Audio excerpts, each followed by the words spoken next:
안녕하세요. 사연라디오 DJ입니다.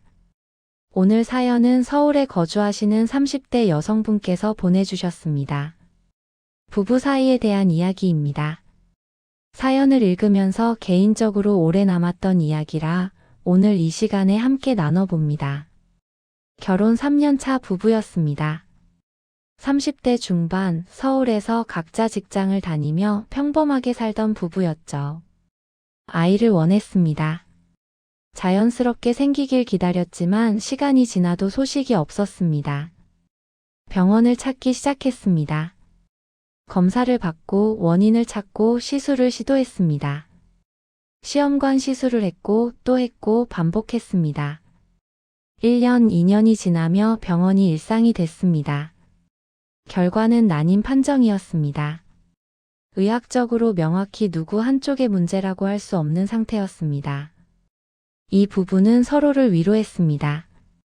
괜찮다고 우리 둘이서도 충분히 행복할 수 있다고 말했습니다.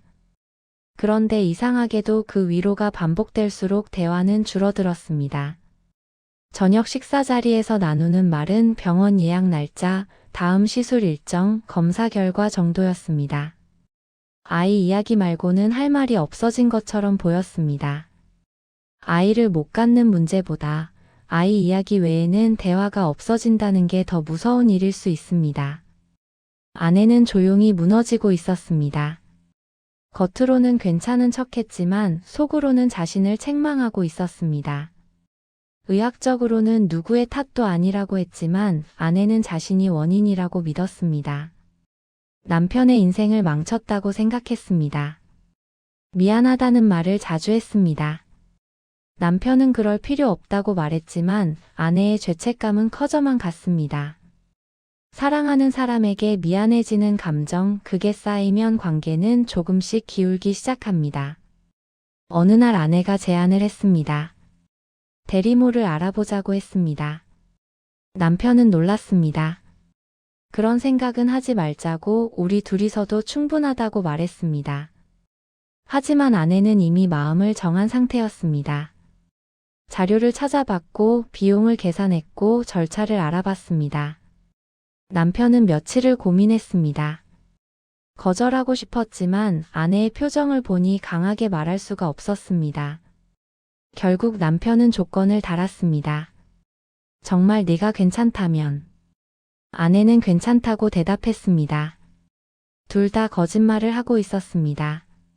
대리모를 찾는 과정은 생각보다 빠르게 진행됐습니다. 조건을 제시하고 면접을 보고 한 사람을 선택했습니다. 30대 초반 여성이었습니다. 이혼 경력이 있었고 아이가 한 명 있었고 경제적으로 어려운 상황이었습니다. 계약서를 작성했습니다. 금액, 절차, 출산 후 처리 방식까지 모든 게 문서로 정리됐습니다. 서류상으로는 깔끔했습니다. 감정이 개입될 여지가 없어 보였습니다. 시술이 시작됐습니다.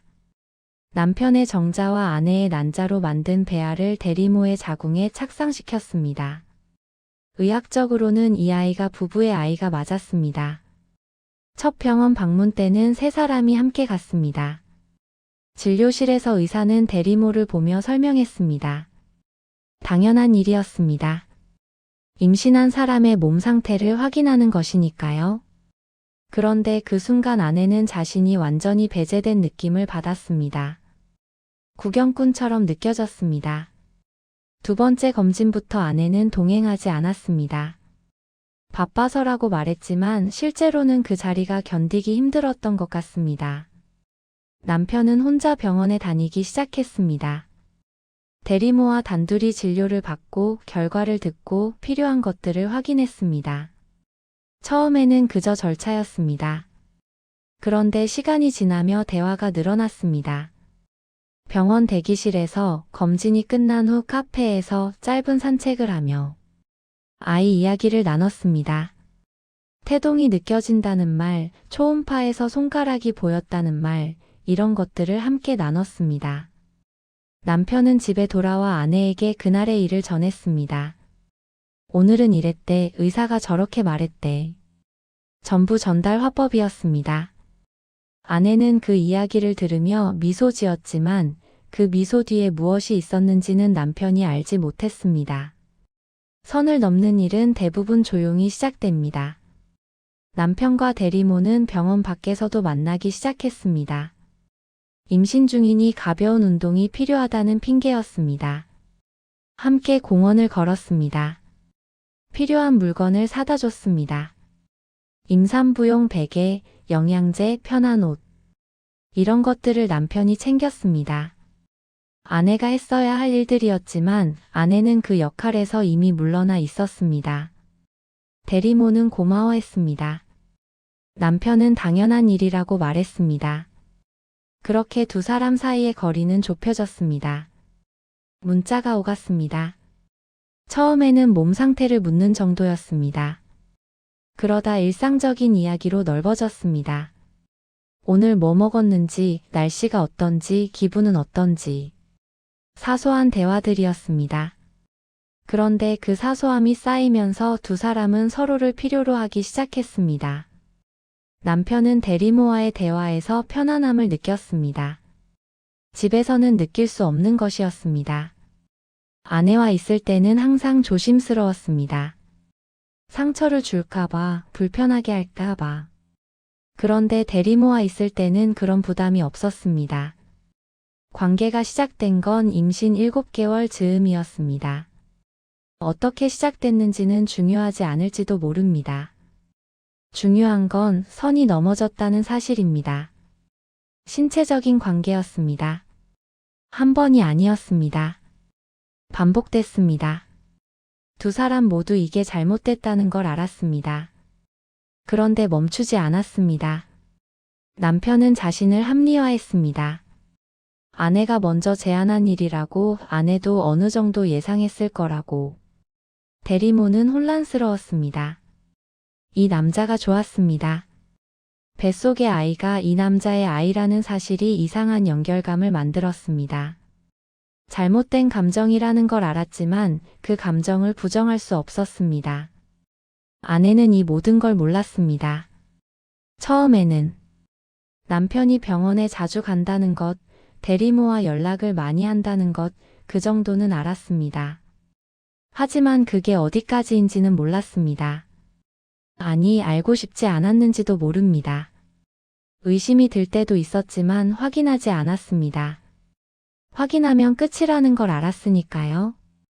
그래서 그냥 모른 척 했습니다.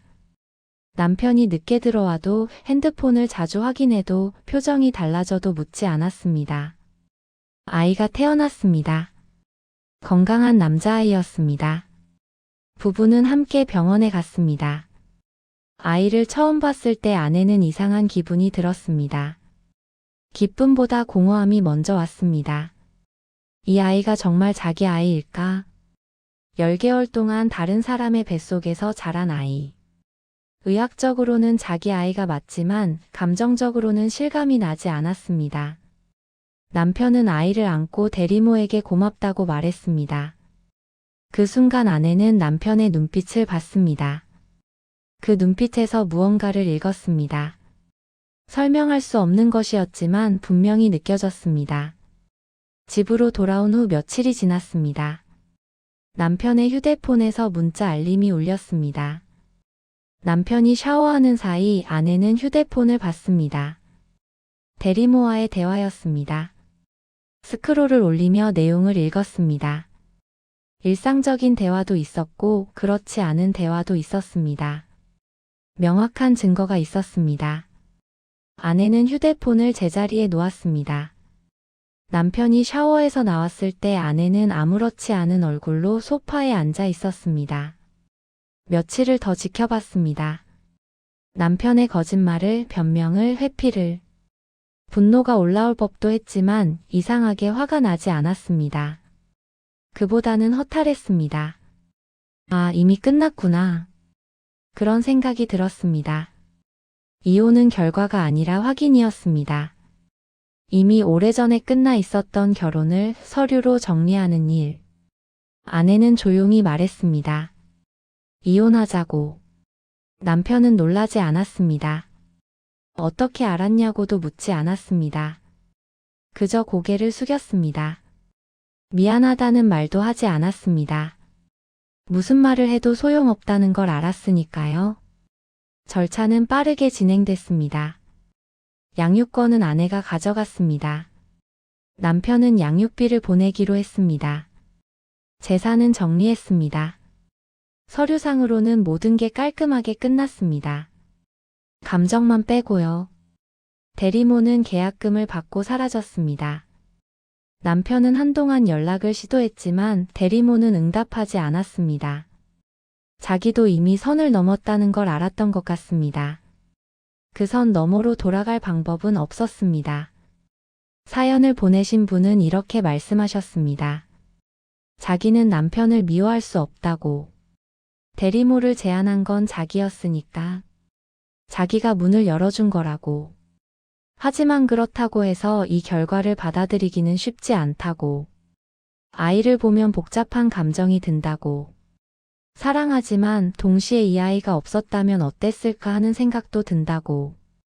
그런 생각을 하는 자신이 나쁜 엄마 같아서 괴롭다고 하셨습니다. 아이를 원하는 마음은 자연스러운 것입니다. 그 마음이 잘못된 건 아닙니다. 문제는 그 마음을 어떤 방식으로 해결하려 하느냐입니다. 난임은 불행입니다. 하지만 난임 자체보다 더 큰 불행은 그 불행을 견디지 못하고 다른 선택으로 도망치는 것일 수 있습니다. 아내는 대리모를 선택했습니다.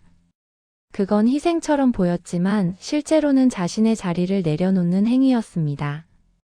남편은 그 제안을 받아들였습니다.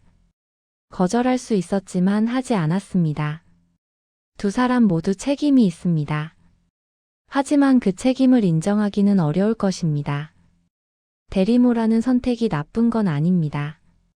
그게 합법적인 나라도 있고 실제로 많은 가정에 기쁨을 가져다주는 방법이기도 합니다. 문제는 이 부부가 준비되지 않았다는 것입니다. 감정적으로, 관계적으로. 아이가 생기면 모든 게 해결될 거라고 믿었지만 실제로는 모든 게 무너졌습니다. 아이는 관계를 만들지 않습니다. 관계가 아이를 만듭니다. 이 순서를 바꾸면 결과는 예상과 달라집니다. 지금 이 아이는 엄마 손에 이끌려 자라고 있습니다. 주말에는 아빠를 만나러 갑니다. 겉으로 보기에는 평범한 이혼 가정의 아이입니다. 하지만 이 아이가 자라서 자신의 출생에 대해 알게 되는 날이 올 것입니다. 그때 이 아이는 어떤 생각을 할까요? 부모를 이해할 수 있을까요? 자신의 존재를 긍정할 수 있을까요? 그건 아무도 모릅니다. 아이를 원했던 마음은 모두 같았을 것입니다. 진심이었을 것입니다. 하지만 그 아이를 위해 선택한 방식은 결국 이 가족을 지켜주지 못했습니다. 사랑은 때로 파괴적입니다. 선의로 시작한 선택이 누군가를 무너뜨립니다. 아이를 위한다는 명분이 실제로는 아이에게 상처가 되기도 합니다. 이 역설을 우리는 어떻게 받아들여야 할까요? 답은 없습니다. 이 사연에는 정답이 없습니다. 누가 옳고 누가 그른지 판단할 수도 없습니다. 다만 한 가지는 분명합니다. 사랑한다는 이유로, 아이를 원한다는 이유로 모든 선택이 정당화되지는 않는다는 것입니다. 때로는 멈춰야 할 때가 있습니다. 선을 넘기 전에 돌아서야 할 때가 있습니다. 그 순간을 놓치면 돌이킬 수 없는 강을 건너게 됩니다. 오늘 사연은 여기까지입니다. 어떠셨나요? 사연을 읽은 여러분들의 생각을 댓글로 남겨주세요. 다음은 더 강력한 사연으로 돌아옵니다. 모두 편안한 시간 되세요.